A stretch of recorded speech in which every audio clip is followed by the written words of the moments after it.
Today's show touches on the occult, but what does it mean to say the occult? Witchcraft? Satan worship? Dungeons and Dragons? Capitalism? Today, we take a look at the occult as we welcome you to Chaotic Bazaar. Welcome to Chaotic Bazaar.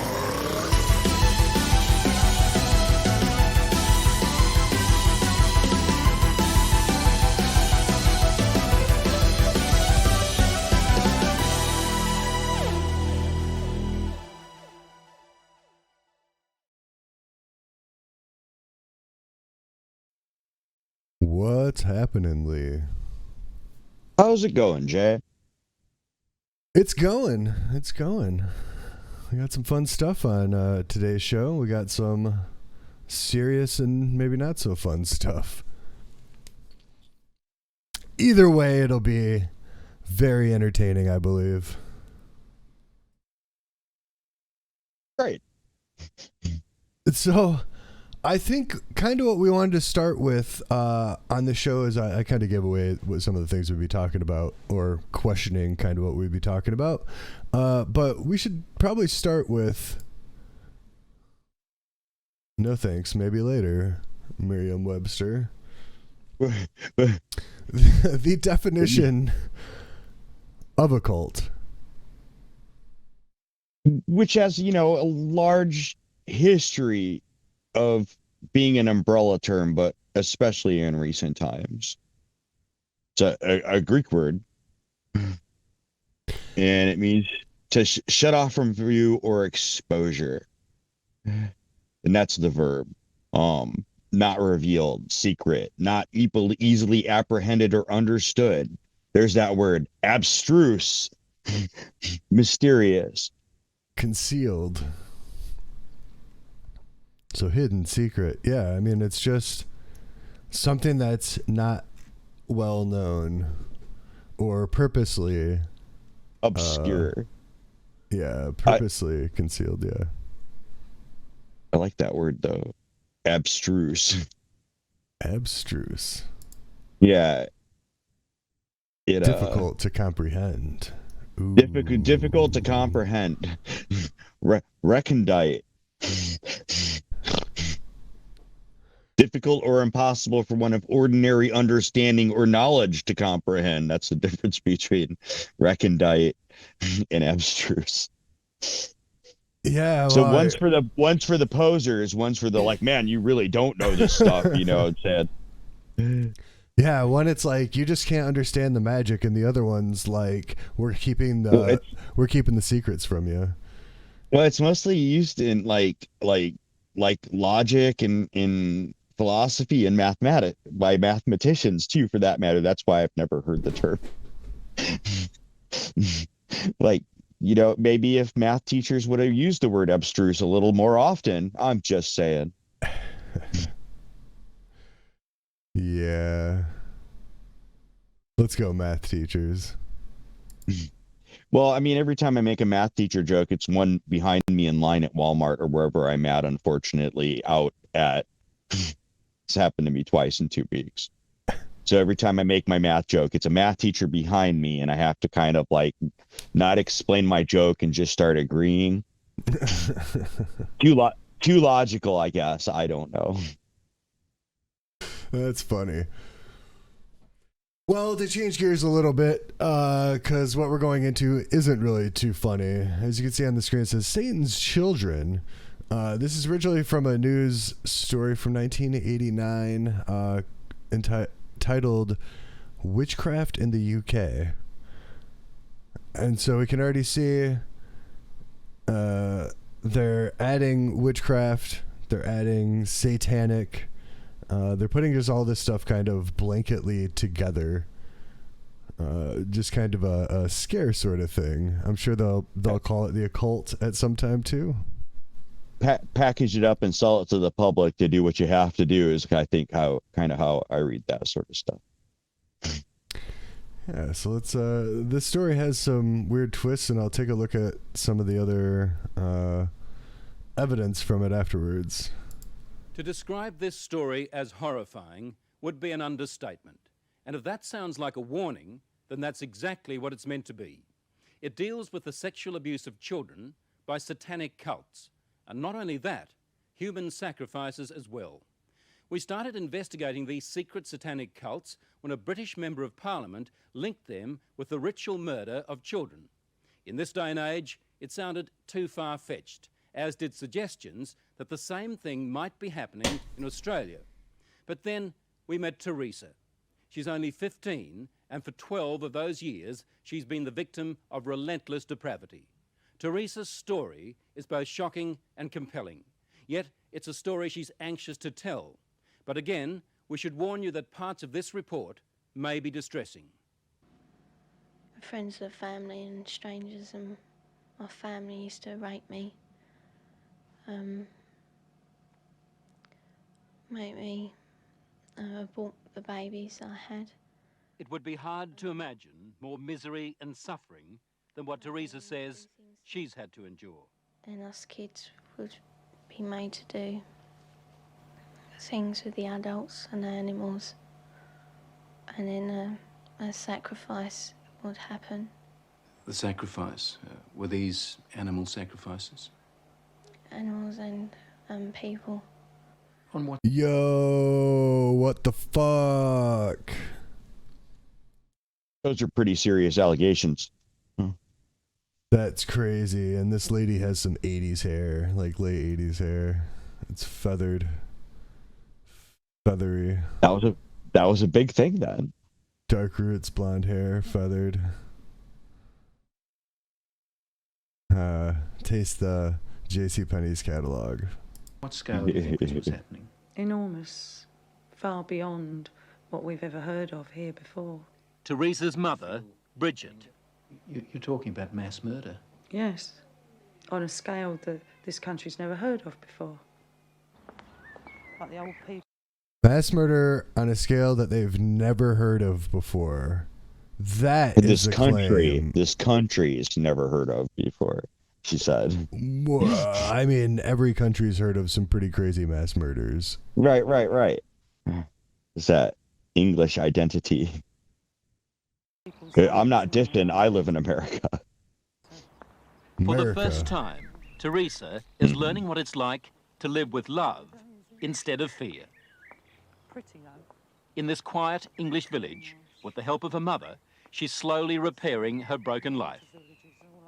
Teresa is now 15, but at the age of 2, she was left in the care of this woman, the grandma she called Nan.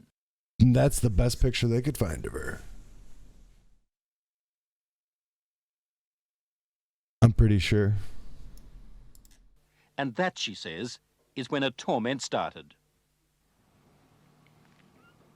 Who was the leader? Who was the boss of the gang, of the cult? At home it was my nan. Your Nan made you have sex with animals? Yeah. Holy shit. Like goats and donkeys. What the fuck? The story of Teresa is a story almost too horrible to recount. A case of child abuse that goes well beyond the kind of things we normally associate with the abuse of children. In 27 years of reporting, it has to be one of the most painful stories I have ever had to tell. How many men or how many people would have sex with you? What, at one time? Yes. Oh my god. About everyone who was there, which must have been about 20. You know, from 10 to 20 people. If it was a big ceremony, it used to be 30. What would your grandma be doing when these men were forcing themselves on you? Usually laughing. Or smiling. She sounds like a Disney villain. I mean, like, if Disney was, like, you know, not G or PG-13 or whatever rated. If Disney was catered to their it's just like those people, like it's like that it's like that, like, sinisterly I mean, it's not saying that, like, people don't act like that, but it's just like that, like, you know, that, like Cruella de Vil, like laughing at puppies getting murdered, like, you know what I mean, like that. People can do amazing things behind closed doors, and they don't think the average person is gonna know how they react to things. Holy shit! I think everyone's pretty sure that anyone would react with against this. Well, right, but if you've got like a like-minded group of people that are into bad stuff, those sort of things, I assume, just naturally congregate. That's true. We don't ever see that happen, though, do we? It's not totally happening right now with anything. It's not like, you know, the entire facet of our current technology and society either, for sure. Another man. Or other men. A chronicle of debauchery and depravity so horrific it's hard to believe. You have to ask yourself, could Teresa be just making it up? No. I know what's true and what's not. No, I know what I saw. Children don't make up elaborate lies that this would. Okay, children do make up lies, but like that's pretty crazy that they asked her on 60 Minutes about it instead of, well, which they do. They ask police and they ask psychologists and therapists and like everyone, and they all believe and corroborate the story of the kids. Yet for some reason, sensationally, we have to have a 15-year-old girl that went through a horrible incidents. I mean, like grouping multiple years into one incident is pretty shallow thing to do. Experience, whatever the case. Like to have to ask her again on the news is kind of like a shitty thing to have to do. Like I don't even know why the news would do that. We have kind of a history of doing that sort of stuff, though, too, societally. I mean, this is like in the 80s. And I'll get into a little weirdness of why that is brought up. Like why was it even brought up to begin with? It'd have to be if it was a lie, which I know it is not. It isn't. This couldn't be a terrible dream, a nightmare that you're reliving. No. It's no dream. It's a nightmare, but it's not one you can wake up from. It's there all the time. This really happened. You're quite sure of that? Yeah. Dude, what the fuck? She already told you. Man, again with the, are you sure it happened? Like, homie, look. What the fuck? The police don't think Teresa made up a story. Some of the cult members are to stand trial. 5 men have been charged with rape. As for Nan, the grandmother, she's 61 and lives in this council flat in South London. How is she not behind bars at this time? That's the other thing I want to know. How is she not behind bars, like, right now? Probably knows people. Was this taken beforehand? Like, before, like, the other 5 people got arrested or whatever? And she might have posted bail, too. Oh, fair enough. I didn't think about that. She's charged. I guess I don't know how British courts work. Are you allowed? I really don't either. I just assume it's like got like big wigs in it, and that's about all I got. Is it like? Do you get like wooden slaps like to get bail? Like you have to get so many wooden slaps, and then you're allowed to go free for a while. I don't think it's like that, but I mean, I don't remember seeing anybody get tased in any British courtrooms when I was watching people get tased in courtrooms. I mean, I'm pretty sure it's like all super nice over there. Like it's a lot more polite than here. I'm pretty sure. It's kind of like Canada with just different accents. Maybe a little meaner. But like everything I've seen in like prison stuff over there, it's like not like here at all. Here it's like a fucking nightmare that like it's hard to even describe how bad our prison systems are. I don't know if they had nice accents and talked more like eloquently, if that's going to make the experience any better for me. I saw Gordon Ramsay going and like turn like a prison into a bakery, so like that ain't happening in America. They're like making them go fight forest fires and shit without proper equipment. Oh shit. God damn it. We're having technical difficulties. On with the video. On 7 counts of aiding and abetting rape and 2 counts of performing abortions on Teresa. If Evil you're finding lady. this hard to believe, so did I at first.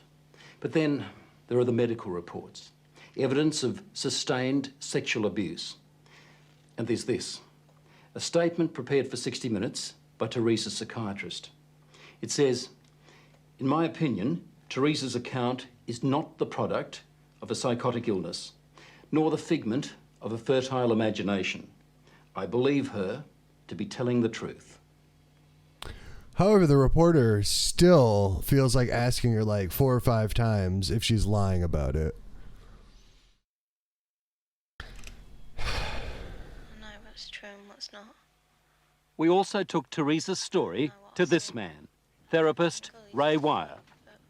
He reads a transcript of our interview and listens to her voice. It's no dream. Few people, if any, in Britain have counselled as many victims of satanic abuse or Satanists themselves as Ray Wire has. If there is an expert on satanic cults, it would have to be him. Do you believe Teresa's story? I believe Teresa's story.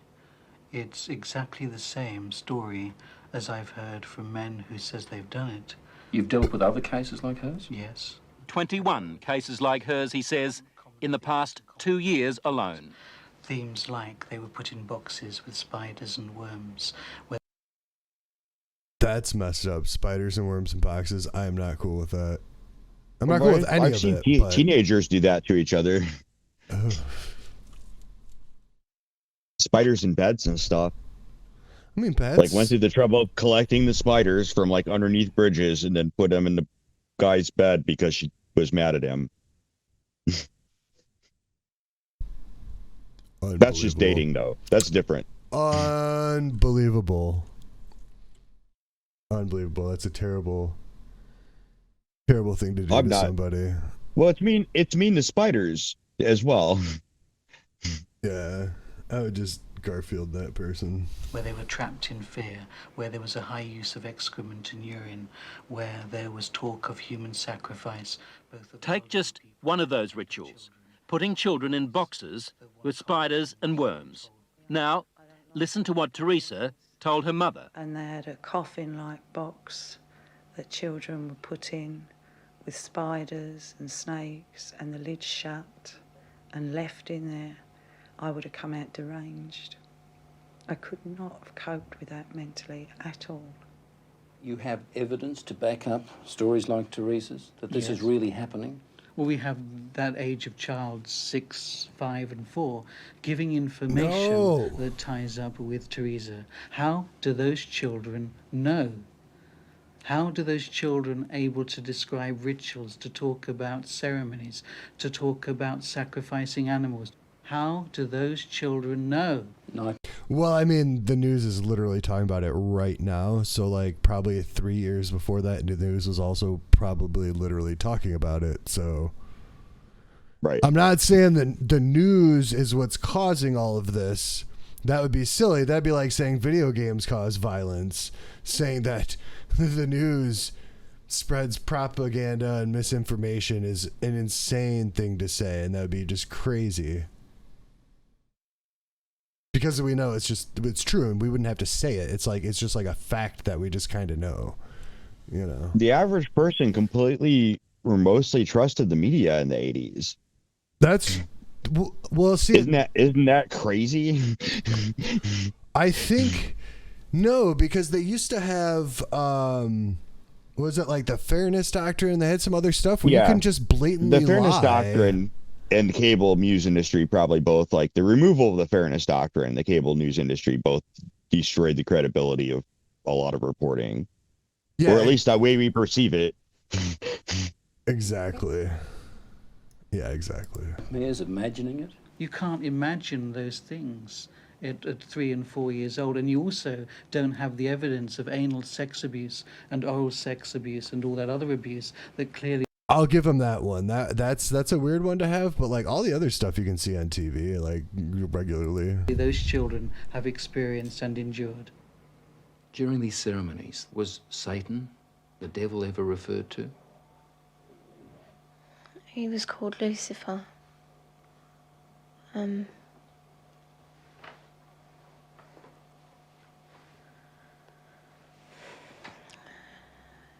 What did they say about the devil, about Lucifer? That killing the people made him happy. Sacrifices to please the He devil. used to talk about According to Teresa, the worst rituals took place at a house somewhere in the country. it was big, expensive.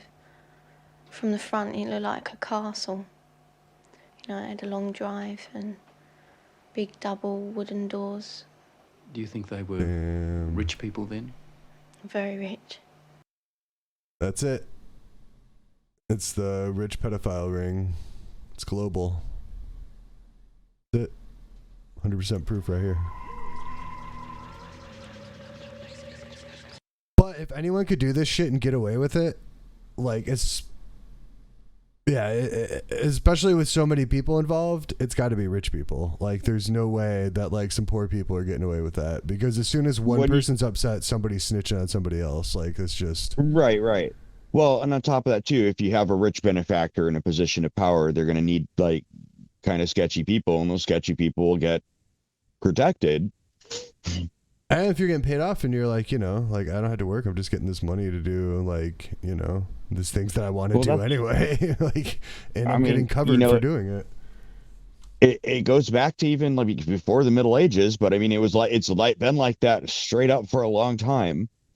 People in positions of power abuse their power and get away with things that the average person can't, and so violent things perpetuate often outside our eyesight. Oh yeah. Now, where was this big house somewhere in the country? Teresa says she can't take the police there because the Satanists made sure she'd never know how to find it.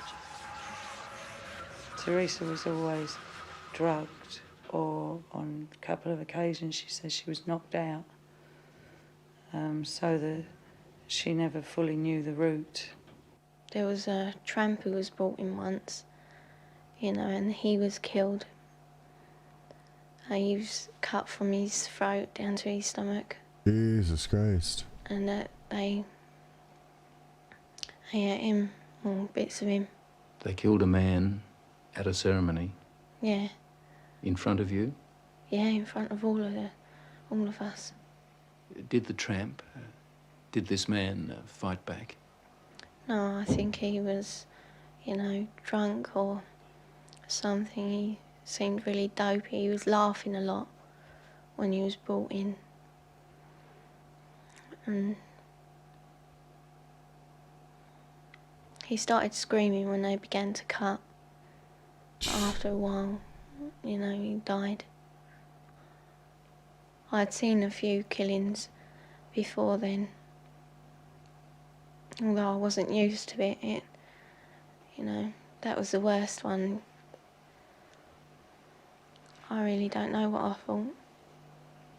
I suppose I thought, thank God it's not me. Let me get this right now. Are you saying that you saw more than one person killed in that house? Yeah. I've seen loads of babies killed there. Just newborn babies. Or aborted ones, which were only small. 4-year-olds. Any age, really. Did they ever say they might kill you? They threatened to kill my little girl, who, when I left, was still at the house. A friend? Huh? What little girl? My little girl, Alex. She's about 4 now. You mean you had a child? Yeah. How old were you when you had that child? 11. Holy Motherhood shit. at the age of 11. I never talked about But it. from what Teresa told her mother, it wasn't the only pregnancy. We think about 7 or 8 times. It's hard to say. It was constantly happening from the time she was capable of being pregnant. What happened to the pregnancies, to the babies? They were aborted by my nan or by one of the doctors at the house. There were doctors there at that house? Yeah, there was 2, I think. Yeah, and a nurse. What would What? happen to the fetuses, the unborn babies? I used to be taken away most of the time, and one time the baby was taken out of me and then killed in front of me because it was still alive. And then, what would happen? Well, after they killed it, they would eat it. What? Holy shit. You're just like, yep, eating fetuses. That's what rich people do. Like, holy fuck. Well, I mean, traditionally, whoever's in positions of power, maybe, I don't know. Oh my God. That's fucking crazy. But we were also made to eat it. You were made to eat your own fetus. Yeah. Who made you do this? My nan. No, Cruella DeVille did it, man. That's crazy. Dude, that is insane. Insane. You'd think the one person in the world you could leave a little girl with would be Grandma. Someone to give her love and protect her from harm. Yet, when Teresa was left to live with her grandmother, they might as well have handed her to the devil himself. Grandmothers, I mean, the vision it conjures up for you, sweet old lady with grey hair, rosy cheeks, holding her arms out to love her grandchildren. And it was exactly the reverse. But why was Teresa living with Nan in the first place and not with her mother? Well, when my first marriage broke up, I took the children with me and couldn't cope. So I gave them to their father, who in turn moved to his mother's. And To Nan's place? Yeah. And when he left the Nan's place, he left the children there. Okay. How was she married to a dude that had like a pedo sex ring family and not have any inklings about it? Or do you like People hide that stuff pretty good most of the time. Whatever. If her husband was part of it, she was part of it. Like, there's no way of her not knowing. I think she might have just not cared so much because she was only worried about herself at the time. That's why she ditched her kids anyway. But that's just my that theory. also happens, but both things actually happen.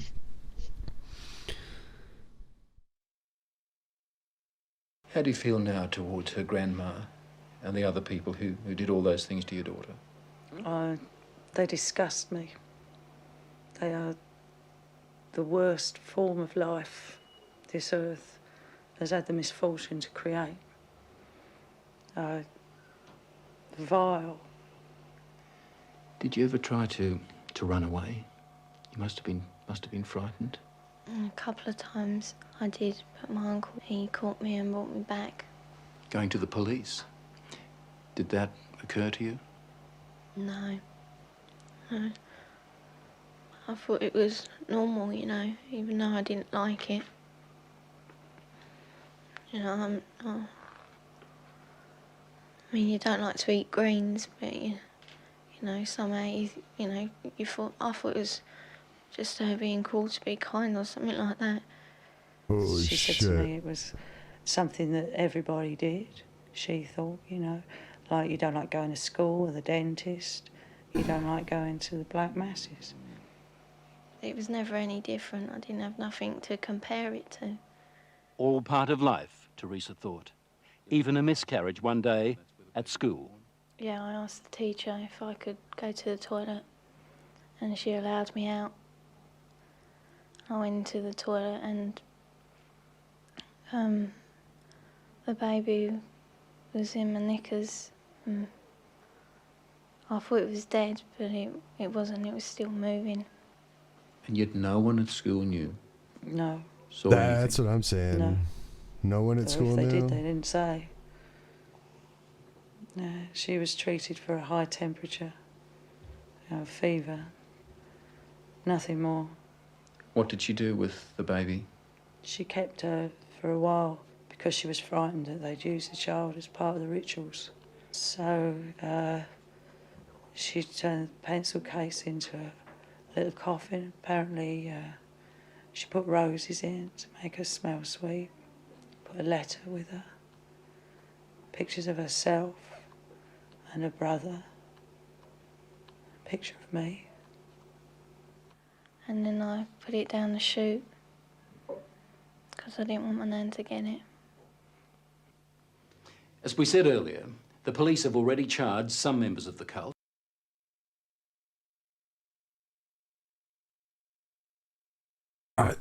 I'm chronologically confused on how this is happening. Because she has a 4-year-old kid. But this is also happening within that same time.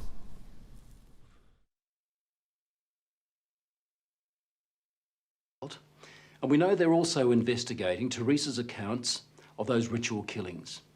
If there were as many as she told us, then the Satanists had a problem. How did they get rid of the bodies? They had a tub, pretty big, I don't know. A very big tub, and they used to put the bodies and bones in there. And it used to go like, fizzy and that. And then there was nothing left. Or there didn't seem to be, but when they cleared it out, there used to be a sludge at the bottom. Teresa's story, her account. There's like hydrochloric acid or some shit like that. Some sort of chemical process. But I mean, that's what people do. It doesn't really surprise you. It doesn't surprise me in the light of satanic abuse, no. Do you get frustrated with people who just won't accept that these things do happen? Yes, because I've worked with murderers in prisons for years. Not that long ago, a boy was found in a forest in southern England without a head. We have no doubts that men can do that. And yet when we start talking about men within Satanism who actually believe in evil and it's the right to express evil, we suddenly have a doubt. As I was leaving Teresa's place, she handed me this note. It's addressed to the film crew. She says, "Thanks for bothering to help kids like me. I hope it helps." On the other side, there's a poem Teresa made up while she was staying at Nan's place. She calls it Nothing Left. Nothing left. I would scream, but there is no voice left. I would cry, but there are no tears left. I'd fight, but there is no strength left. That was just part of our investigation of Satanism in Britain. We're also gathering evidence about the activities of such cults here in Australia.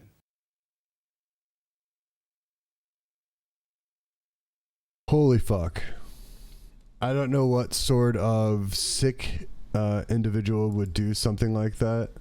Individuals. But that's... When you put people together, they become grosser, man. I don't even know, like, how a grandmother gets there, if she was getting paid off, or who knows what. But I do have a little document that goes with it.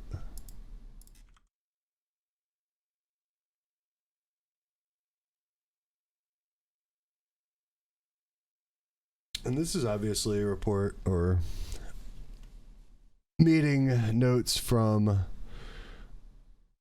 this incident that happened after. Obviously, they never mentioned where it was at, but from what my searches came up with, this is what it is referencing, the Braxtow child abuse case. They mention a bunch of people had been arrested for child sexual abuse, things like that. It doesn't mention her. You can see that it gives the same dates and times. In here, they establish something called like Team 4. And throughout this, they throw shade onto the social workers or the therapists that we're interviewing, trying to say that, and these are like council members, I believe. I don't know how their government system works, or their local government systems work. And or don't. Yeah, or don't, exactly. And somehow there was all this, the kids are making up these stories, even though it's stated in here that the police like have evidence of what the kids are saying, and the therapists don't see any reason that they would be lying. But somehow the councils or people on the council or people from the town or something start saying that the kids are just making this up.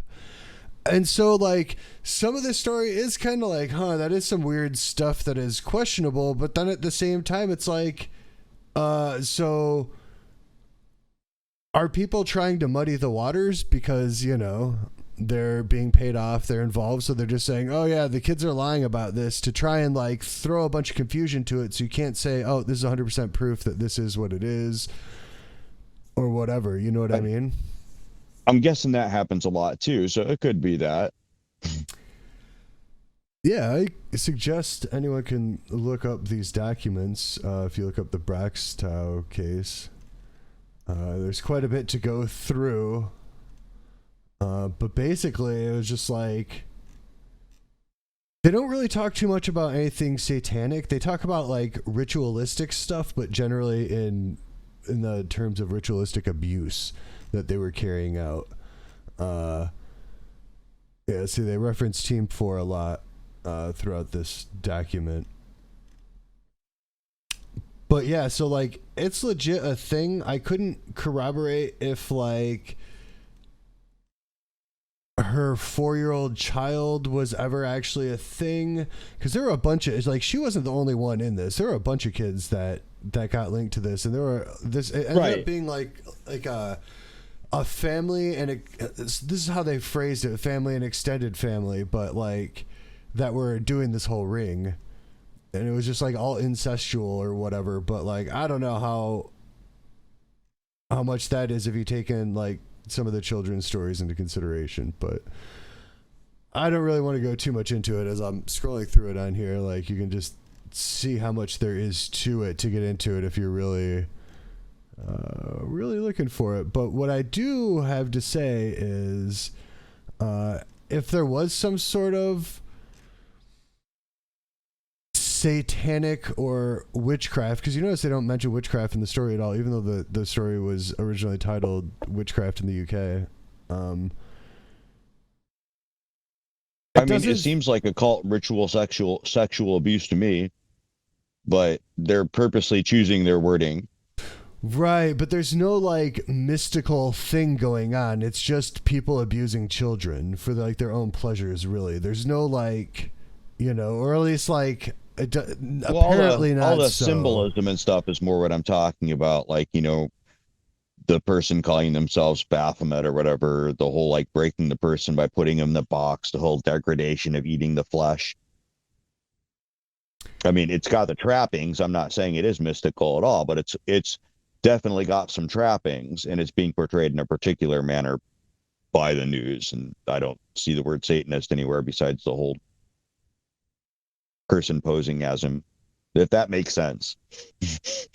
Yeah, I mean, well, who knows what these people were and why they were saying whatever they were saying. But well, it right, says, and if they're going to do terrible things to kids, they're going to say some pretty ridiculous things to control them too. Exactly. And it says, out of the 23 children, 6 of whom were already in care, the remaining 17 have been warded by the High Court. So, and then 7 have been placed up for adoption, and 7 are in foster care, blah, blah, blah. 3 are still in a residential therapeutic unit. This was was this like a year after that news story, or maybe 6 months? It was the next year, so who knows if it was how many months after. But it was pretty widespread. And so to think that if there were murders going on with that, of children, and there were still 23 like that lived to tell the tale, you know, it could have been quite the iceberg. But I am not going to dive into that myself. And so what do you really think, Lee? I think I've given my points. It sounds like it probably happened. Child abuse is really confusing for the people that go through it. But I mean, the fact that there's legal stuff alleging that this was like ritual child abuse, that we got to kind of at least admit it was that.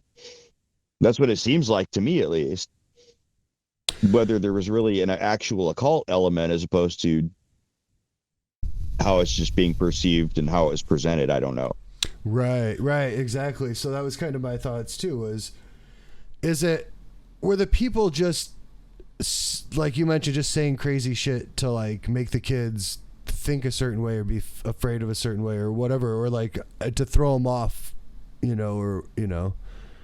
It's kind of even a buzzword that tricks the brain of the average person even now. So you can only imagine what that's like in the 80s. Satanic. Exactly.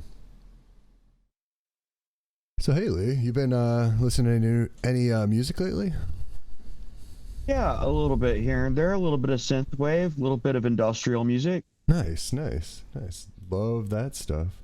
I've been just kind of digging on some Caveman punk myself. Cool. Well, today, let me go ahead and segue into talking about the occult industry and the witchcraft industry. We're going to go over a couple stores and just some of the stuff you might find in a store, and in particular, a historic bookstore in the Chicago area. Nice. So because of a lot of spirituality becoming popular, whether it's witch talk or whatever the case may be, a lot of stores are popping up, and a lot of stores are suddenly way more stocked than they were pre-pandemic levels. And a lot of places are doing pretty well in the industry right now. I'd say like good as I've probably ever seen any sort of new age movement do in the last 50 years. So it helps to get your deliveries via broom as opposed to truck, so you can stay stocked up during the pandemic. You know, I mean, if we're using a vulgar analogy for Mage the Ascension, no, you want to usually use like coincidental magic. Okay. Less hobgoblins. So what's this first place that we're taking a look at here? Well, this is a historic bookstore in the Chicago area. They've moved once, I believe, in the last 100 years. I've yet to go there. I'm going there this year, and it's the Occult Bookstore of Chicago. I think they're the oldest running current witchcraft store and occult bookstore in the United States. Okay, so let's take a look. We really are one of the last holdouts for that kind of authentic, old school, rare book kind of thing, and that's what we really are into. You got Harry Potter? I'm Mark Wilson at the Occult Bookstore in Chicago, which is one of the oldest in the world, and you have to see this. Yeah, we like their bumper. Occult really has the same root as the word occult, which is to see. So when you say occulted, it is hidden from sight. Any strange thing you could find, we probably have, or we can get to. I walk in, I have no clue what I'm looking for. What do we do now? What we Do you have human horn?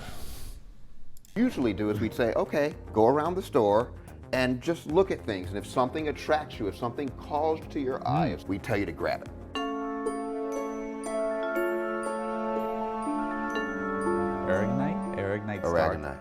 Aragonite star cluster. I can already tell the jewelry doesn't really click for me as much, but I'm really seeing where like the occult geekdom and geologist geekdom intersect here. This is a note. Okay, see, there's jackballs, as they were explaining to me, spells in your pocket, one to keep tickets away. OMG sex, exclamation, exclamation, exclamation. I want to get this for James, but not tell him why we got it for him. What if you got Jack balls instead of James? Can you get James balls? Well, it's still coincidental magic.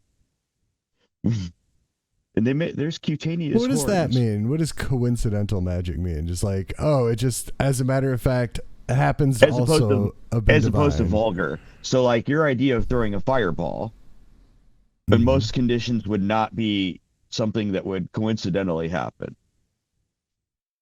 Because you're just ripping fire out of thin air and then throwing it into a room and it blows up, right? That's a vulgar use of magic in that system. That sounds like magic to me. It sounds like real magic to me. That's what I think of. Like, can I cast displacement, for example? Or like, Tensor's floating disk. Tensor's floating disk could be useful as shit, man. I'm just saying. It is. But in the world they've created in the White Wolf that I'm referencing, vulgar magic causes problems. If it's coincidental, people don't react to it, and it doesn't mess with their perceptual reality, so reality's okay. As opposed to if you Tensor's floating disk is going to cause less of stir than you bolstering a cart because it's a blue, magical looking, super technological looking, because people can't tell the difference between the two depending on who they are. There's always this spillover one way or the other where it looks like magic or it looks like technology. It could all be technology. We'll eventually figure it out. Ancient aliens, they just had actual magic back then.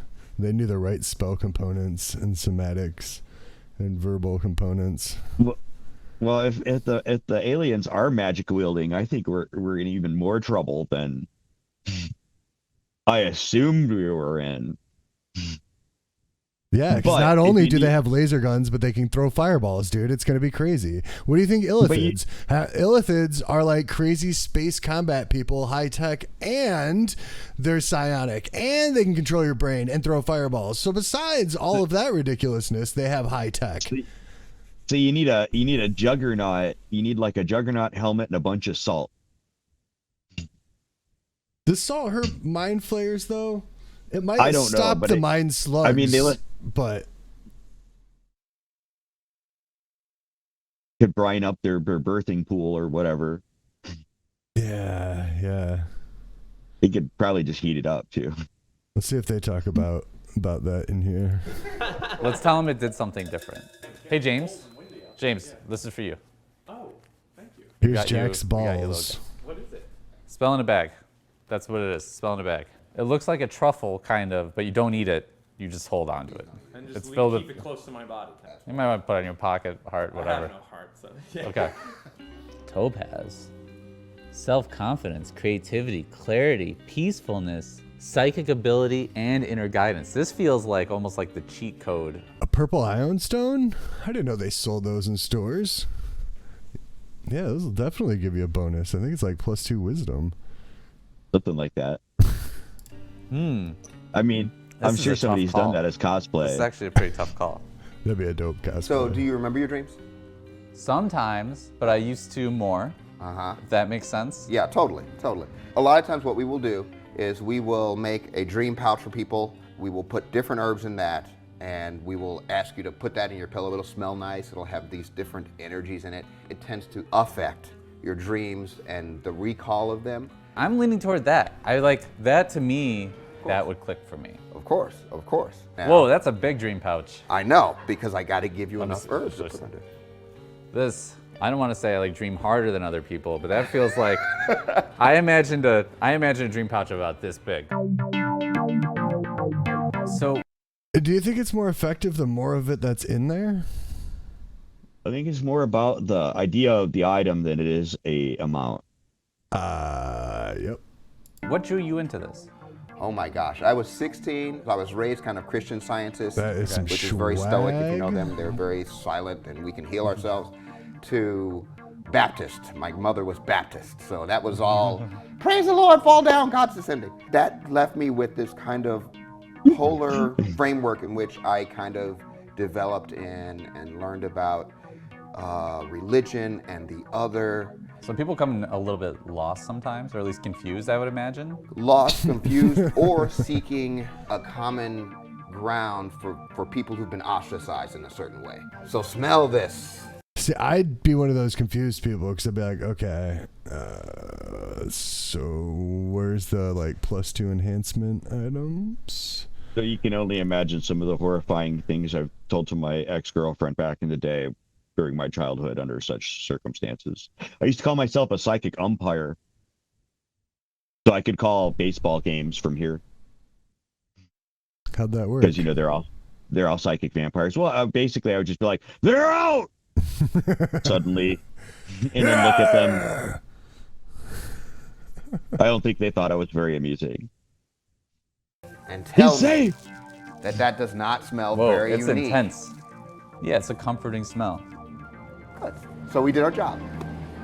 We'll see if... What? He didn't come there for potpourri. He came there for magic. And you're like, great, did our job. It smells good. Good to go. I never assumed that a fireball smell, like the components for a fireball, would smell good. In fact, I would assume it smells like fireball. Well, isn't sulfur part of the ingredients? So, like, it's already going to smell like rotten eggs. Right, but I've always just like there's a hint of cinnamon or something. Well, yeah. That's for atomic fireballs. Atomic fireball. It's the extra +1 to their will save or whatever because it smells so good. I don't know. It's not a reflex save. That's what my room tastes like right now. I mean, I can think of maybe an extreme example for smell reflex save. If I remember my I'm not dreams, gonna try. then we know. Uh-huh. If nothing else, my bedroom will smell better. Yes. Okay. So about that dream bag, I got it home, and it just seemed a bit too potent for my pillow. So about that dream bag, it didn't work, but instead I'm going to say it was potent smelling. See, that's what I was asking. That's not like how that works. Is it like too strong? It didn't work for him, and he didn't like the smell. I think would have been I don't like the smell would have been a better response. He said he liked the smell though. Back at the store, But it was too potent. So those are like, you know, you're getting a gift from grandma. I'm like, oh, these are the best socks ever. What if you use 2 dream bags? Would that like stop the magic too much from happening? It's about the frequency and the intention. I don't think it's gonna work that way, though. You could put it inside another plastic bag, inside another dream bag, and so you could like deaden the smell because it's not necessarily about the smell, or is the smell very important? The smell isn't super important, but smell's a powerful trigger for the brain. Whether it's the smell of burning toast or whatever. This is complicated. Hey James, how did the jack ball work out? Mark started texting me a few weeks later asking if anything had changed in my relationship, and I didn't really know why, but nothing has, and I'm here to report all is well. Do you have anything in your town that we should come and check out? Maybe. We got another one here too. So that store looked actually really cool. Like and I just like used bookstores anyway, so even when I didn't care about such things, I'd still end up in used bookstores. I just was looking for different books, I guess would be a better way to put it. I mean, I'm not looking for those books too. Usually when I'm looking for books, I'll go to bookstores. That's a good place to start. Maybe finish. VOA is funded in whole or in part by the American government. I have no clue what VOA is, but VOA News. But we're going to be learning about... Yeah, I remember that. Another... It's actually been around a long time.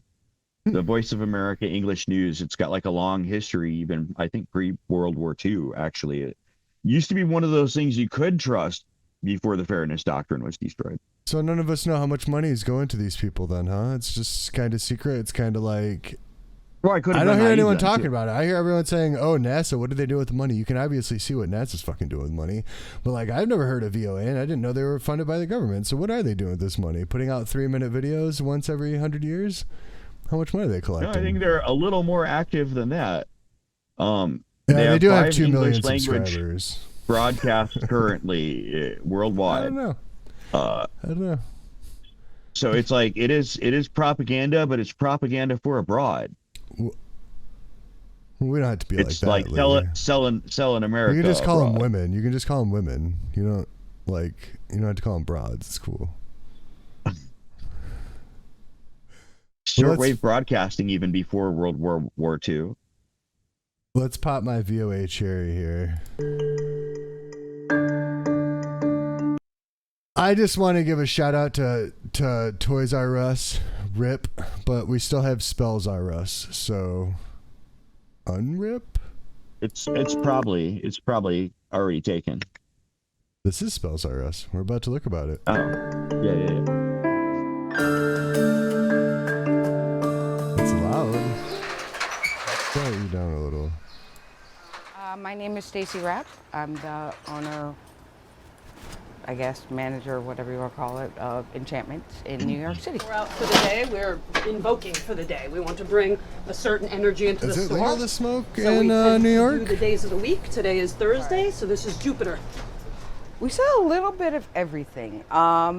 We are what I guess the best term for it would be an occult supply store, because we don't really sell, like, we don't do spells for people. We sell them the ingredients to do them themselves. I'm just going to come out and say her class is not wizard. Her class is rogue. Because wizards... Maybe so, but Rogue could read magic. Rogue could detect magic. Couldn't the original Rogue read and detect? Well, there's a chance, right? Like, so depending how high level, I think, is how that worked. You got a percentage. I think the wizard left the store and this Rogue got left to watch the store.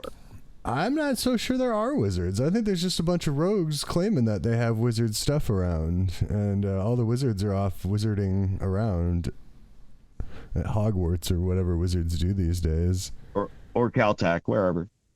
Or Caltech, yeah. People can come in and either order or buy one of the spell kits to go, or they can come in and buy all the supplies and do it themselves. So spell kits to go. Thousands of years, probably. We have everything to go these days. You can get drinks to go, food to go, and spells to go. Even if there wasn't a copy of the Malleus Maleficarum in this house, because my roommate happened to get a really interesting degree from school, like I could order it online and get it within the week. Like any medieval grimoire, like lots of obscure stuff. You can get it all delivered to your house. Interesting. kind of our customers run the gamut from people who've never done this before but are interested, and people who've been doing it for years and just need to get, you know, their herbs or incense or whatever to do their stuff at home. So we don't really say this is the right person or this is not. Like, anyone is welcome. So a friend of mine found this on That's what a rogue would say. A wizard would not say that. I'm just going to go out there and say that. I kind of want to look for Karen videos in magic stores, but I don't know if there are any Karen videos in magic stores, but I'm going to look for Karen videos in magic stores later. Hell yeah. on social media, and then we just decided to check it out one day, and we were free. Part of our evolution is based on ritual and ceremony, and I feel like there's a place in it in our lives. Well, I mean, these are the books. We also sell statues of different deities, as you can see. These are some I got this spray one. No, it's incense. That's what I do. Candles. These are candles that have the picture, sort of the purpose already on them. For people, these are about $6 or $7 each. These ones up here are for different deities, and then these ones are different magical purposes. So, herbs we got. These are the candles that we carve, like he's doing back. Glitter, one of the most important ingredients, one of the most important spell components there is, glitter. Glitter can be magical. Glitter's always magical, Lee. I used to get the instrument, like, you know, like Christmas ornament glitter. Like, you don't want a box that hitting you in the face. It's not always magical. For somebody that scratchy, is, I'm sure. It hurts your eyes. It's not like good, proper body glitter. Look, fireballs aren't good for everybody either, but they're still magic. Is there flammable glitter? There should be. There can be. Well, Why not? I've seen people with fire rope darts drop fiery stuff that kind of sparkles, so I'm wondering. Back here, and I don't know, that's about it. These are special candles. The ones that we generally make look like this, but he started doing 3D ones, and so he makes those. Dude, this if you need 2D and like 2D candles, this guy can hook you up. Like that's what he used to do before he started making 3D candles. So I'm sure his NFTs are fire. I think he's making 40 candles and he's just off a D. 40 of them? I only see like 5 or 6 on the screen. These ones are 3D for sure. Well, I don't know. It's hard for me to tell. I'm looking at a screen, so this could all be just light tricks and made up animation for all I know. Well, I did find a interesting article on Firefighter Insider about glitter being flammable and the different kinds of glitter. I'm going to have to read later as well. Special for people as well. Last year for my birthday, I made myself one of these, and I thought it was a lot of fun, so I kept doing it. So it's the idea here is like I've taken the seal, right? You can see the star coming out of the cauldron, and then recreated it in 3 dimensions. That's pretty dope. I think like practicing spirituality and faith is self-care. You know, like having a connection to like the world around you, what you stand for, what you believe in, and magic is a really good tool to facilitate finding out and answering those questions for yourself. You know, it's about self-transformation, self-betterment. It's positive most of the time, and it helps you feel like you have control in a world that sometimes feels very much out of our control. So this is your candle. Thank you.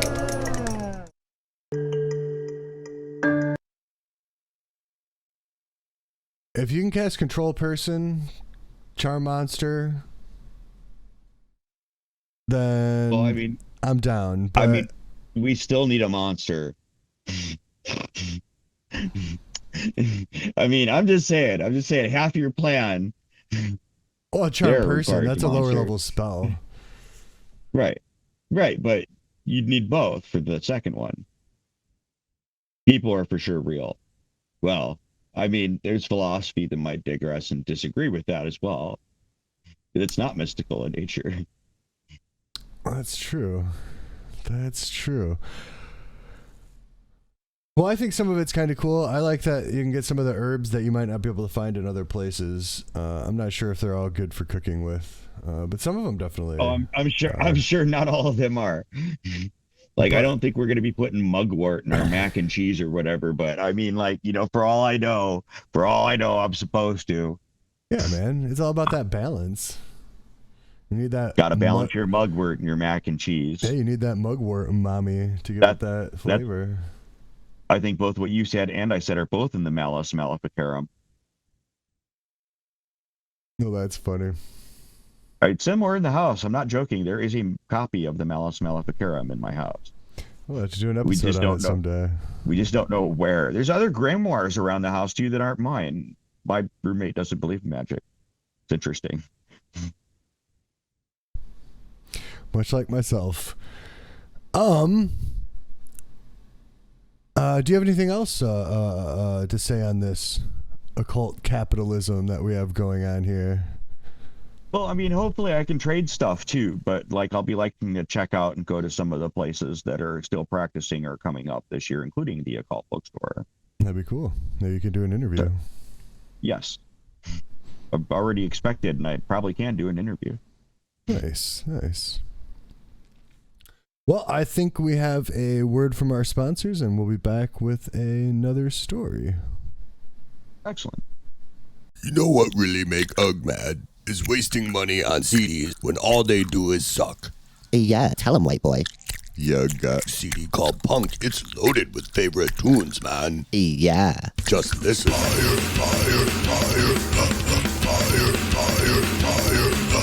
Ugg's Punk CD has 36 tunes, man. Ugg telling you they're all great. Yeah. Give me weed, I want me, give me weed. Give me weed, I want me, give me weed.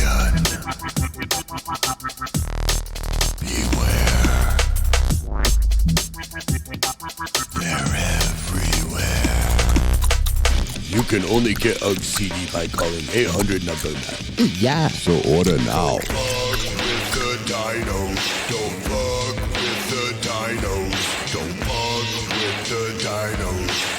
They will eat your face. Ugg say send $26.95 for 2 Magic CD sound discs. Yeah. And like $21.95 for like 2 cassettes. What cassette? To order Punk, call the number on your screen or send $26.95 for 2 CDs or $21.95 for 2 cassettes, plus $4.95 shipping and handling to the address on your screen. Rush delivery is available. Remember, this special offer is not sold in stores.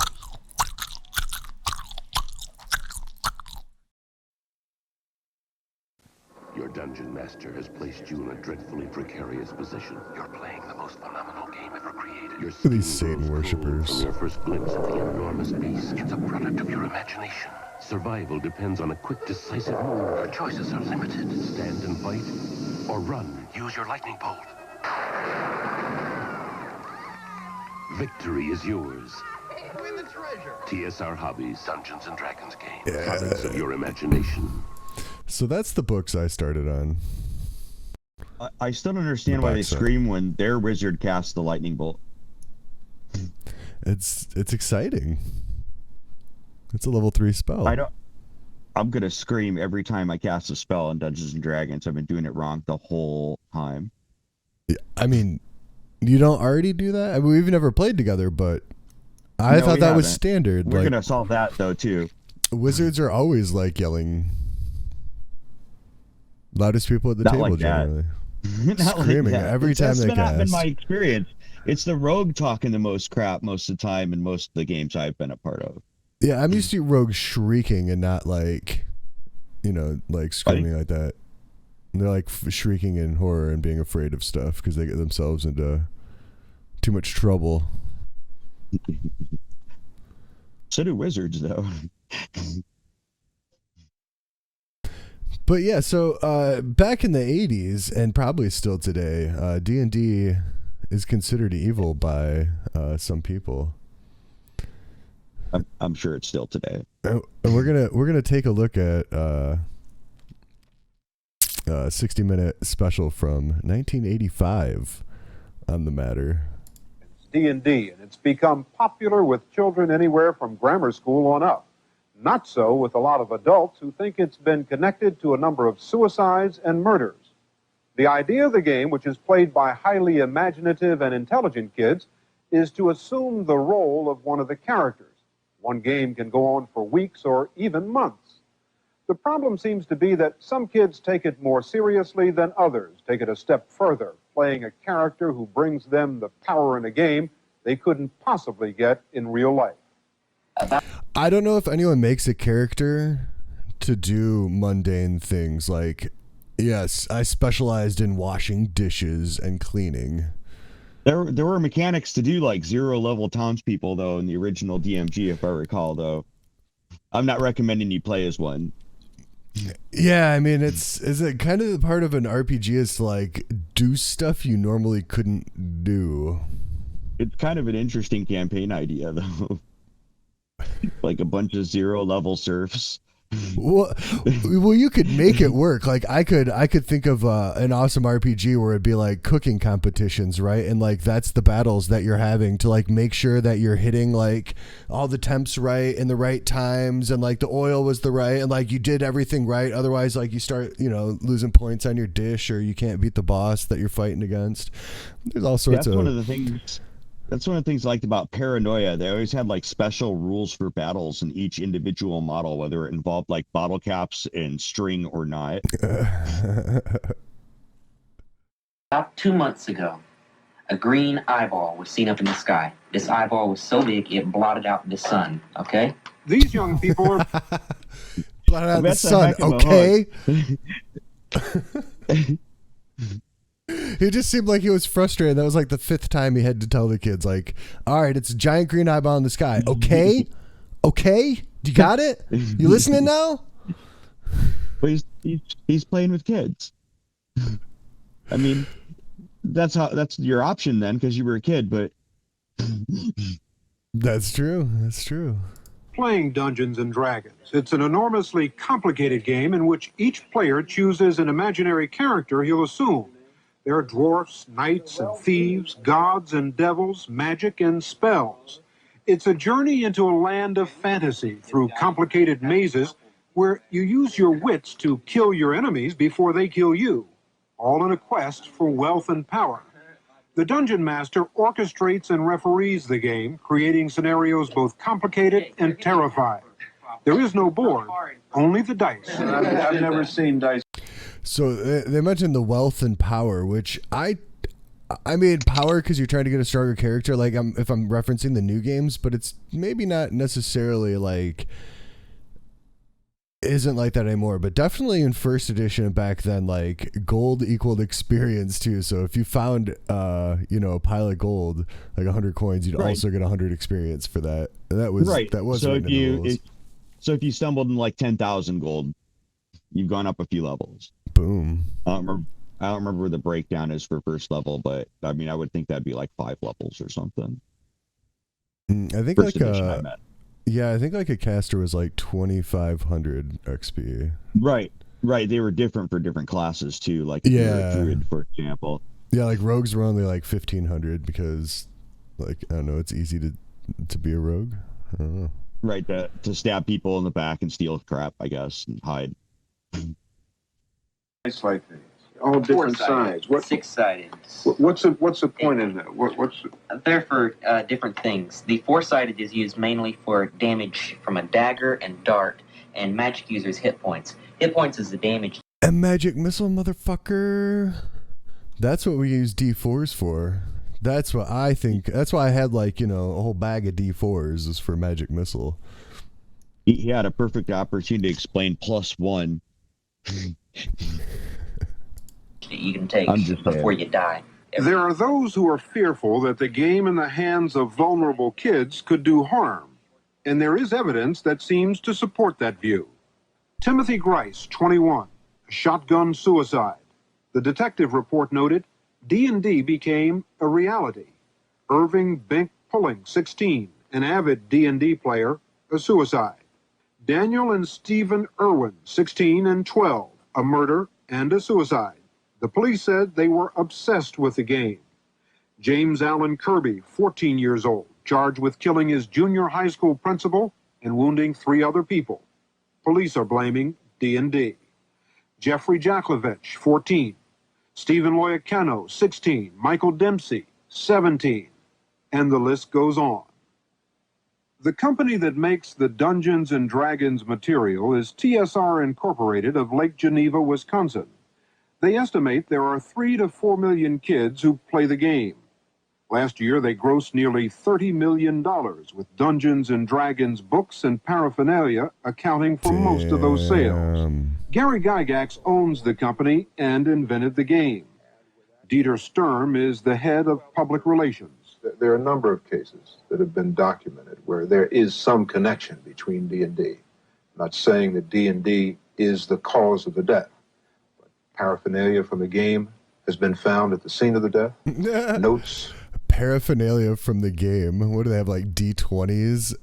Like pencils, graph paper? D&D paraphernalia. That's unbelievable. Paraphernalia. D&D paraphernalia. They got to make it sound scary. They have to make it sound like it's a habit. And I'm not saying it can't be, but it's a different sort of habit. I need my D&D fix. I've yet to. I mean, I've seen people get really mad because like nobody will play with them, but that's not the same as what they're implying. Those people are usually jerks. Well, what? It wasn't D&D that made them jerks. Even in 1985, they had D&D computer games, right? Right. So, but people were still kind of ignoring computers most of the time, unless they were talking shit about computers. For shame. Suicide notes referring to the game society's a fragile thing. And all of these people, in a dozen or so cases, have been documented as avid D&D players. And you see no connection whatsoever? We see no connection for the fact that right now there's some 3 to 4 million players of the game actively throughout the United States. right at this particular time, 1985, teenage suicide is epidemic across the country, with some 5,000 kids a year now taking their lives. I think that to say that because that child played Dungeons & Dragons, who's to say that that child does not watch television, does not participate in high school sports, or what per se? Suicide is, I believe, up from then. I didn't look and check the stats, but I'm pretty sure But we're so is still in more- Well, there's more than 3 or 4 million D&D players too. I'm not saying it correlates. though. Allegedly. I'm not saying it correlates though, because there's a lot of other terrible things I was going being on. facetious for sure. I mean, Like, income do these inequality. people all go to church? That's the connecting factor here. Hopefully not. Hopefully not. Hopefully not. Hopefully not. But I mean, yeah, income inequality is also at an all-time high, and it was getting worse in the 80s. So that's a weird, you know, I mean, this correlation. is like a 80s high-tech dystopian remix is basically what we're living in now. Yeah, not as high-tech as I'm hoping for, but... Well, right, but I mean, we have tech I didn't think we'd see for 10 years coming online now, so it is what it is. It's like Midwestern poor man Shadowrun or whatever. Have yet to see one bit of valid clinical evidence to show that this has been anything more than coincidental with a disturbed child. If you found 12 kids in murder-suicide with one connecting factor in each of them, wouldn't you question it? And that's all people do. I would certainly do it in a scientific manner, and this is as unscientific as you can get. It's nothing but a witch hunt. But the families who have suffered the loss of a loved one would disagree. So the only connection between any of this, there's absolutely no other connections. We've checked every other variable possible. We know it's D&D. D&D is the only connecting It's something factor. new. It's something new. We're sure that's the problem. It's the new thing. It's always the new thing. Pat and Lee Pulling and their 12-year-old daughter, Melissa. The Pullings came home one night 3 years ago and found Bink, their son, dead on the front lawn of their home in Montpelier, Virginia. He had shot himself through the heart with his father's handgun. Until that night, I don't think they had D&D Modern back then, so not sure how that's related to D&D. Regardless of barrier peaks. they had never heard of the game Dungeons & Dragons. Then they began looking through his things. We went into the kitchen, and there on the table were what we thought were just regular composition books with schoolwork in it, and much of the Dungeons & Dragons material, along with this curse he had received in the game that day that he died. Okay. They didn't know anything about Dungeons & Dragons. So that makes me think one of two things here. One, they didn't give a shit about their son's life. And so, well, let's add a third thing. And so they didn't even know anything about it. Two, he tried to share it with them. They kind of knew about it, but they just ignore it. And three, they actually did know about it. They preached the evils of it, and now they're acting like they knew nothing about it. Any of those scenarios could have happened. I mean, The curse that was placed on Bink's D&D character began, "Your soul is mine. I choose the time." In a letter that he left, Bink said he had been summoned to kill himself because he was evil. It was obvious through his writings that he felt he had assumed this character.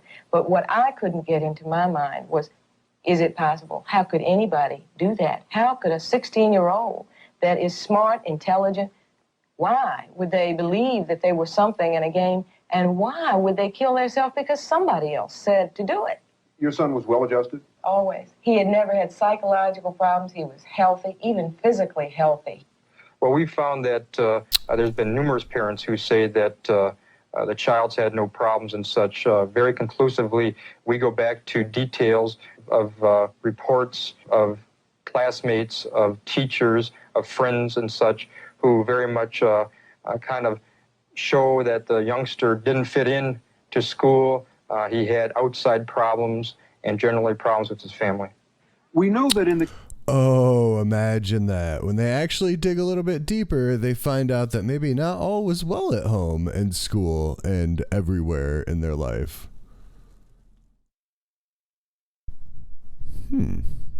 Case of Dungeons and Dragons. What's that? She's got a Karen-esque quality about her.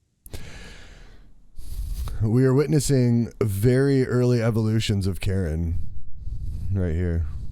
Upwards of 3 million kids play the game with no apparent serious consequence. That for them it exercises the imagination and is just good fun. But there are those who are afraid that impressionable, vulnerable kids could be harmed by it. Dr. Thomas Radecki is a psychiatrist who teaches at the University of Illinois Medical School and who is chairman of the National Coalition on Television Violence. He has been studying the game for several years and says there are 28 deaths related to Dungeons and Dragons in the last 5 years. He's been studying the game for several years, yet no one will allow them into his game. So he is trying to lash out at the world instead of looking inward on his own issues and trying to figure out how he can fit in with other people to play this game that he's been studying for years, yet to play. Probably a failed dungeon master. Well, no one will play with him. Like, he can't even get to that point, right? Like, and that's why he has all this frustration built up. Like you said, he was looking down on video games, so he wouldn't even, like, try the video games. Or I don't know how many were out by 85. From my understanding, he even lied about his credentials to an extent in the 60-minute special, so... Oh, what? You'll have to tell us about that in a minute. In some of those, it was clearly the decisive element. In other ones, it was just a major element in the thinking of the people at the time they committed suicide or murder.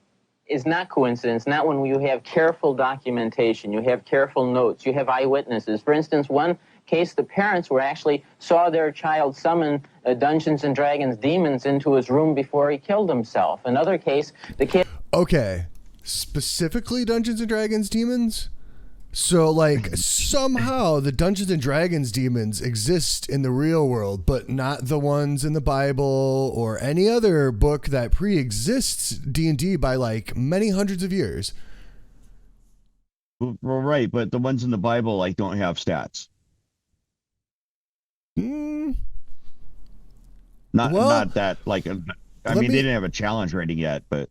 Let me take some of that back, because there are a lot of them in the, is it Monsters and Mythology or one of those books where it's basically all just stats of mythological heroes. I got it in the other room. I'd have to pull it out. But so it has, like, I don't know. Now, are we talking about the original or the redacted after they got sued?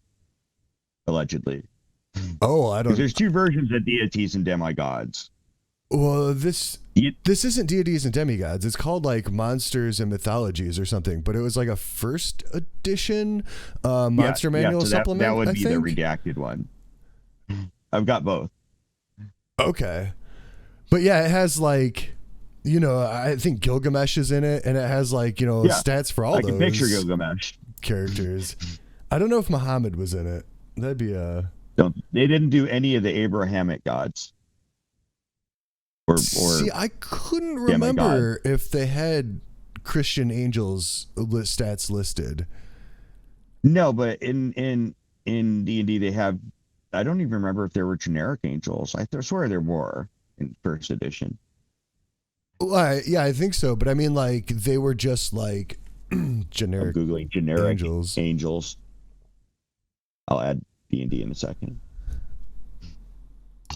Kid thought he had the ability to astral travel coming from the Dungeons and Dragons game, that he could leave his body and come back, and he had rigged it up just according to the rule book so he could do it. He was surrounded by his materials and put a bullet in his head so he could leave his body, and he's never come back.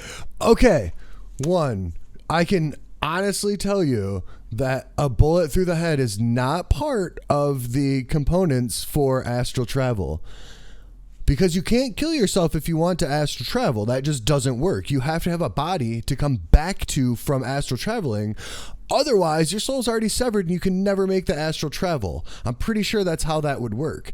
Because if you're severed from your spiritual silver cord or whatever in the astral plane, because that's how you'd astral travel in D&D. That's how that works. Like, you die too because your soul is separated from your body. You only have so much time to get back to it, and you'll probably never find it.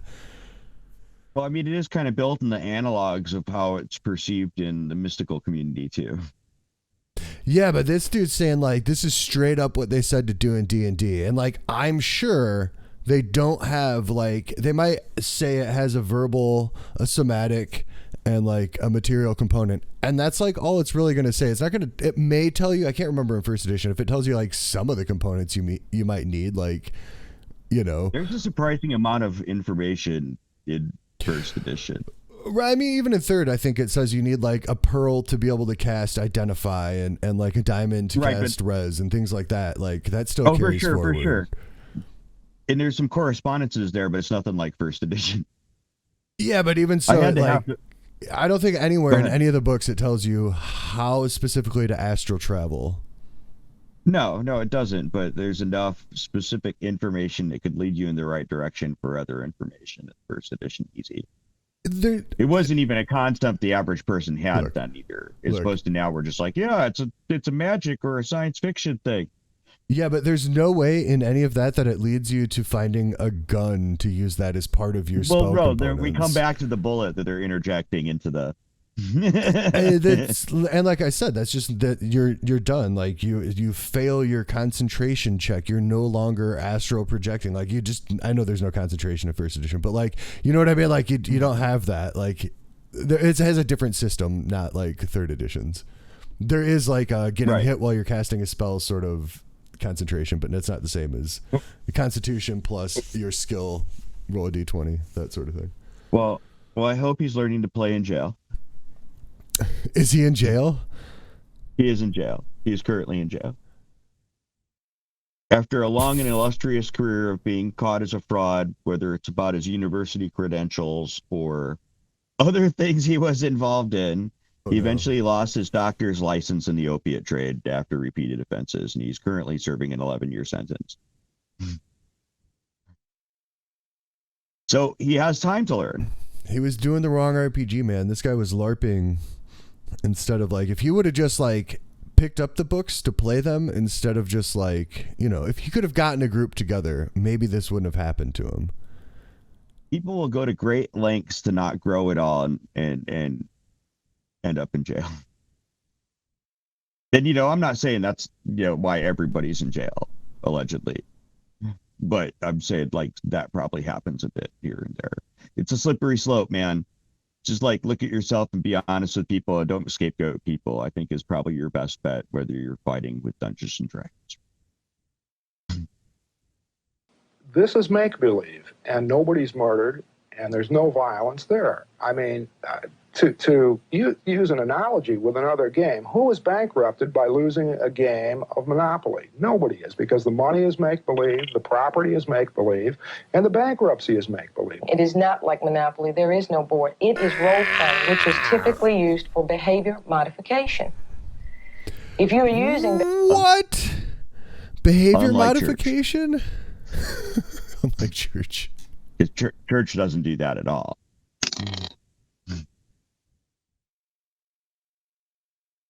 Well, I mean, for one thing, D&D lore is way more believable than you know, church lore.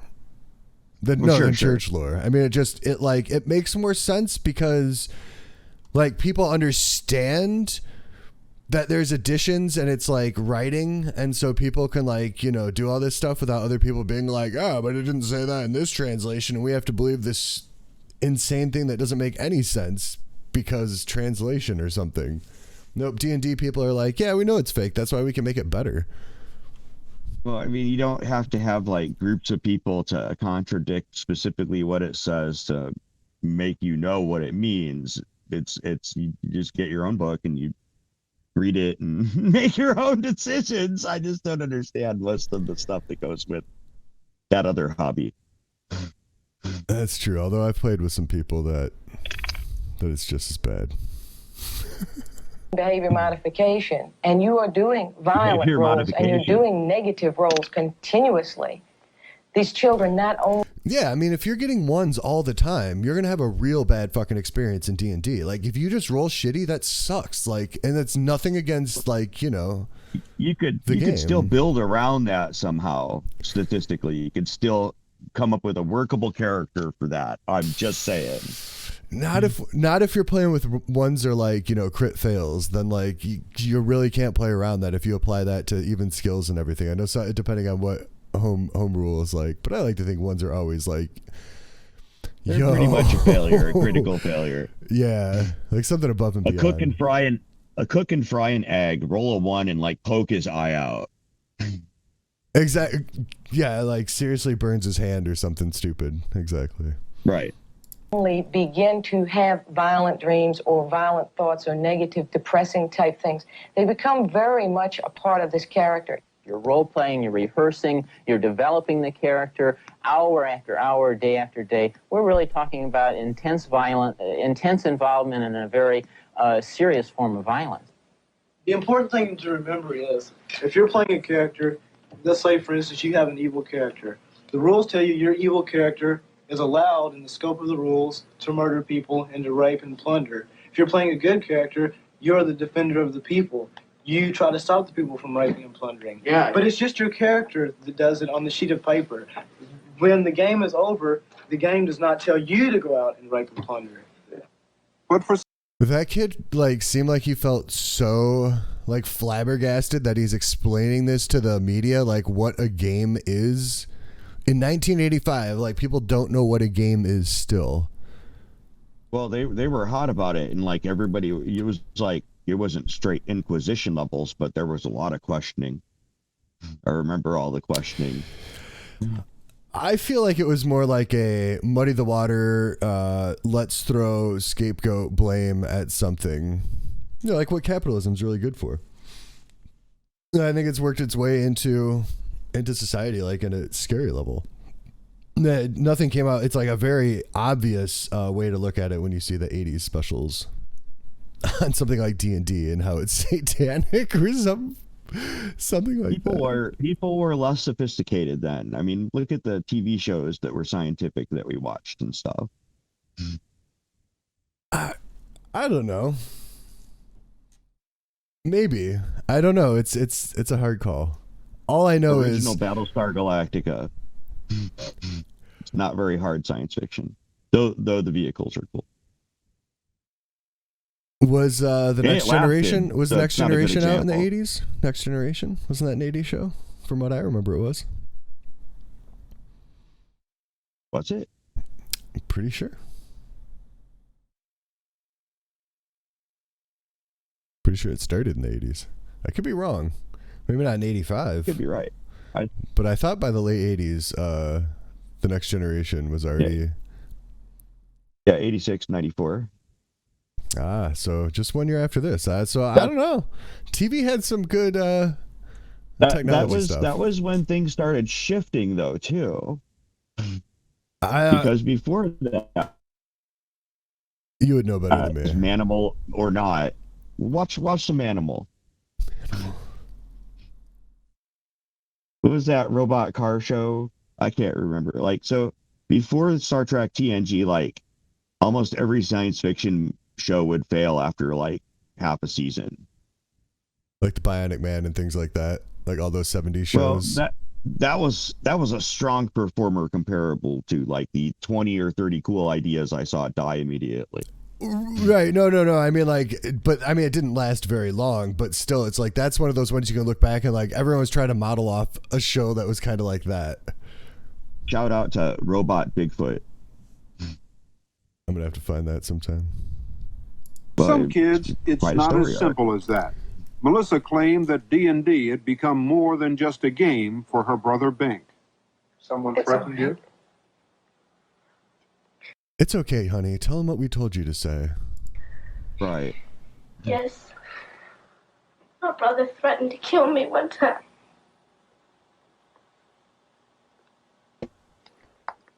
And we found out later that he had threatened to kill her if she told us that he was playing the game.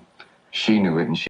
Okay, so his parents had no idea what Dungeons and Dragons was, but somehow his little sister was going to blackmail him by telling his parents he was playing, and that was a bad thing. So again, like, this lady just seems to be, you know, very uncredible based on the witness testimony that her and her daughter have given. I agree. She was actually scared for her life. After her son's death, Pat Pulling thoroughly investigated the... I'm not saying the dick-headed kid didn't do that, but I'm just saying, like, this story isn't like clean. It's like it contradicts itself like very, very quickly. And you know, things get messy when people die too. So, you know, that might be part of why she's having such a hard time with this and blaming D&D. Right. Otherwise, she'd have to, like, take responsibility for it, right? Or look at herself and figure out what went wrong. But yeah, exactly. Well, yeah. I'm not saying that in a negative way. Just like, just, you know, People figure are out what scared went to look wrong at and fix it. themselves. Scary. She felt so strongly that it was responsible for her son's death that she formed a network of concerned people to warn others about the dangerous aspects of the game. Because of her involvement with D&D, Mrs. Pulling is often consulted by police departments. Has placed you in a dreadfully What is this? Your skin grows cold. We already saw this. Enormous beast. It's a product of your imagination. Did they roll this just in the news? Like, just rolled You're themselves right. on it? I think it's an example of the scariness of the occult game in dangers. Yeah. Well, I think they were cheering because they killed a dragon. TSR Hobbies, Dungeons and Dragons games. And then they got the treasure, so they got a couple levels. With D&D, Mrs. Pulling is often consulted by police departments around the country. Last November, in this deserted area outside the small town of Lafayette, Colorado, two brothers, Daniel and Stephen Irwin, 16 and 12 years old, were found dead. It was a murder-suicide. The story was widely covered by newspapers and television, as was the fact that the police said the deaths were caused by the boys' obsession with the game Dungeons and Dragons. Officer Greg Corey was assigned to the case when the boys were first reported missing. He learned that they used to come to this railroad trestle to play the game. Both boys were here when you came? Yes, both boys were intertwined, their legs intertwined down in this area. The older boy in this area here, the younger boy laying here with the .22 caliber gun next to his head. Where the gun was found was just to the right of his head area. As a police officer, as an investigator, did you see a connection between what happened here and the game Dungeons and Dragons? And the investigation showed that it was a focal point of the boys' lives. They were just enthralled in the game. And this comes from witnesses and the family and the brother, that they were totally obsessed with the game. In fact, would play it for 48 hours straight, sort of a marathon playing. Yo, don't ever do anything for 48 hours straight. This is before the great land scare of the early 90s. The Game Cafe pandemic. The Game Cafe pandemic. That's like a good band name or album name. 2 weeks after the police chief announced that Dungeons and Dragons had been the cause of the boys' deaths, he issued a final press release with a different version of his earlier statements. TSR claimed they were vindicated, but Pat Pulling couldn't believe that the police changed their story. And I said, well, you can't change it. If it's the truth, you can't change it. I mean, children are dying, Ed. Children are dying out there, and people are not telling. Mrs. Pulling was convinced that it was the threat of a lawsuit by TSR rather than the evidence that made the police chief change his story. Did you threaten to sue the city? No, we did not threaten to sue. We did send them a letter, which we asked them in a very kind way that they please further investigation and take a look at exactly what all the evidence is and what the details are specifically before they start calling the name of our product into it as being a blame or cause.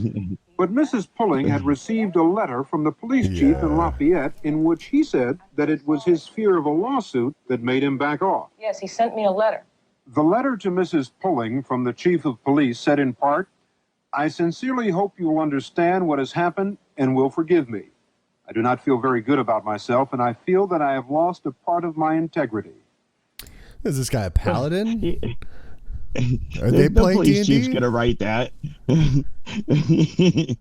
May I say that the city administrator Allegedly. and city attorney were very supportive of me, but cautious. My obligation to the city as a whole to protect them from serious financial litigation was predominant.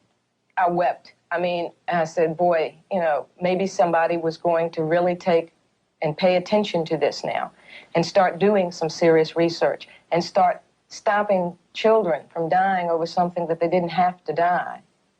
I don't think anyone is.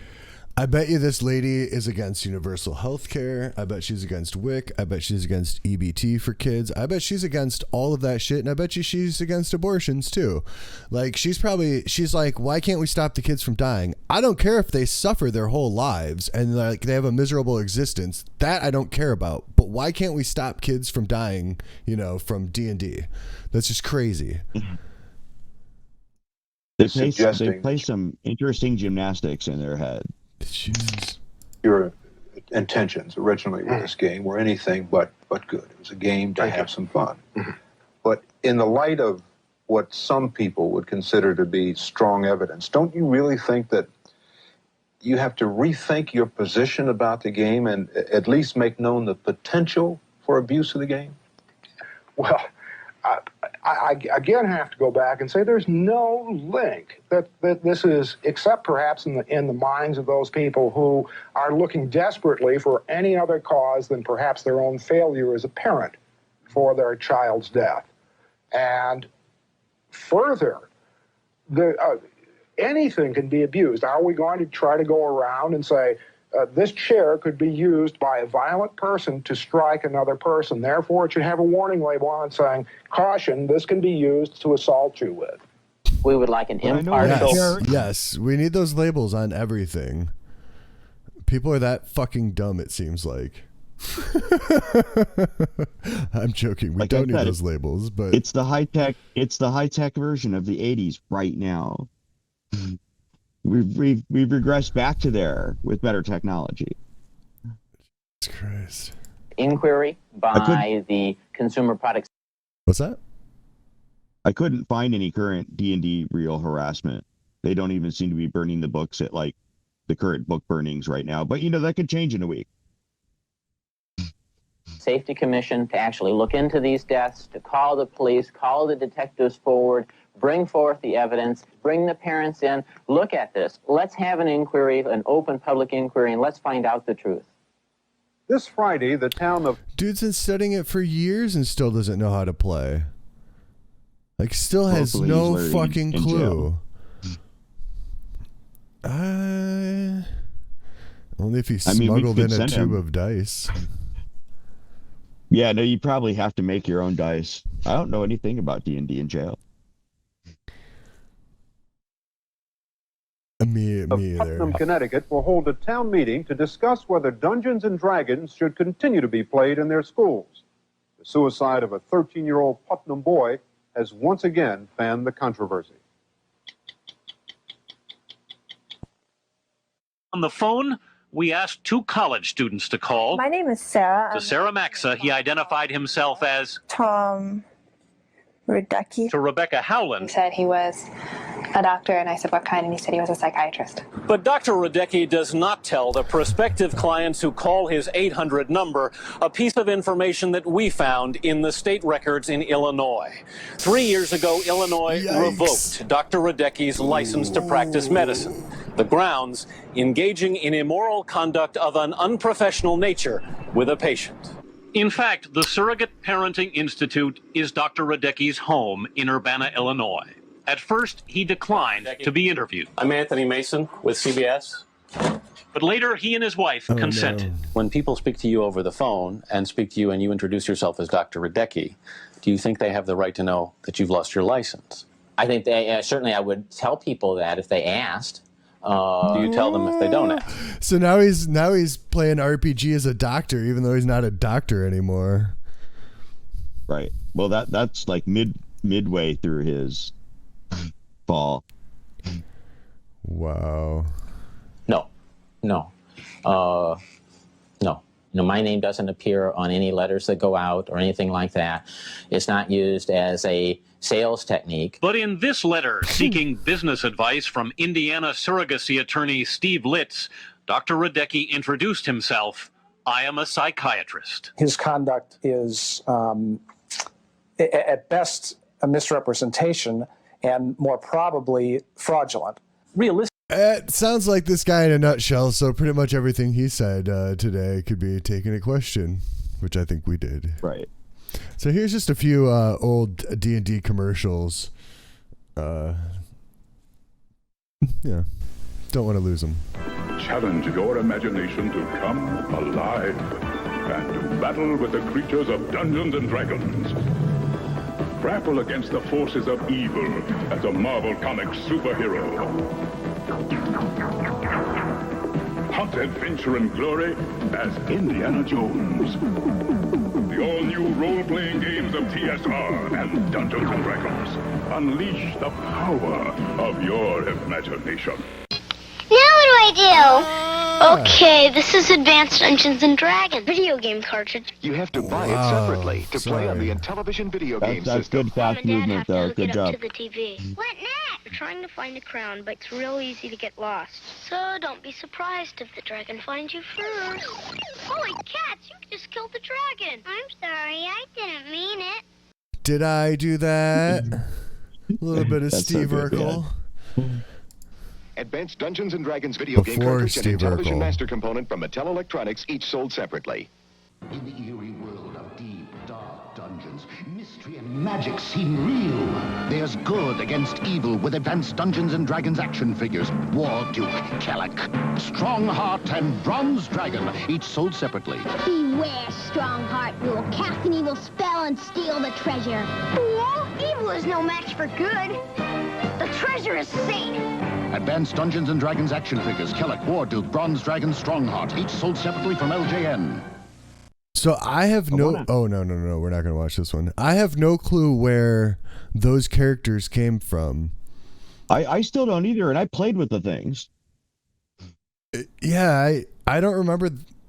And that's not to say that they weren't, but I don't remember them being in books, so I don't know if they were part of, like, one of the campaigns or something. I owned all the books. Yeah, we're just going to go ahead and forget about this guy right there. Nope, they're still not over. And there he is. I mean, I lost the cloak right away. Oh, that's new stuff. Oh, we saw that. Origin. Open your mind to Dungeons and Dragons computer game from Mattel Electronics. It will lead your imagination down a dungeon labyrinth wherein lies the dragon's treasure. Steal his treasure, but make no false moves. For in Dungeons and Dragons, a dead end is a dead end. Dungeons and Dragons I bet that- from Mattel Electronics. I bet that synth noise was awesome. Ha! Ihr kriecht durch Kerker, um mich zu besiegen? Narren! Meine Monster werden euch vernichten! That's the same commercial. Did we see this one? Yeah, I don't think we're in the same ones. If I had left that in the package, it's worth about $200.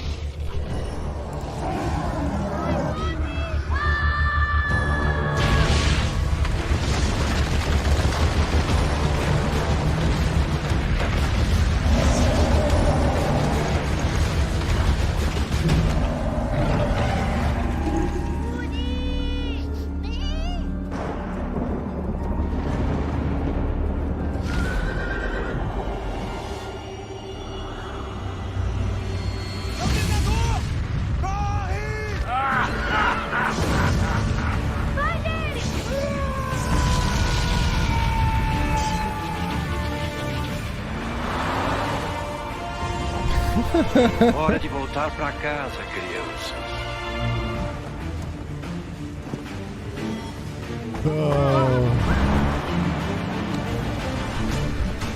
Tolos, nunca escaparão.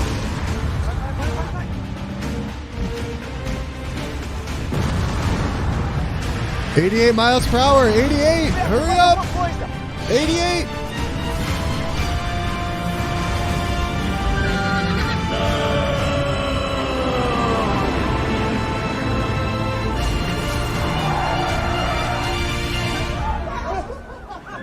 Deixe o impossível para trás. Peraí, cadê a Uni? Novo Renault Kwid Outsider, o SUV dos compactos.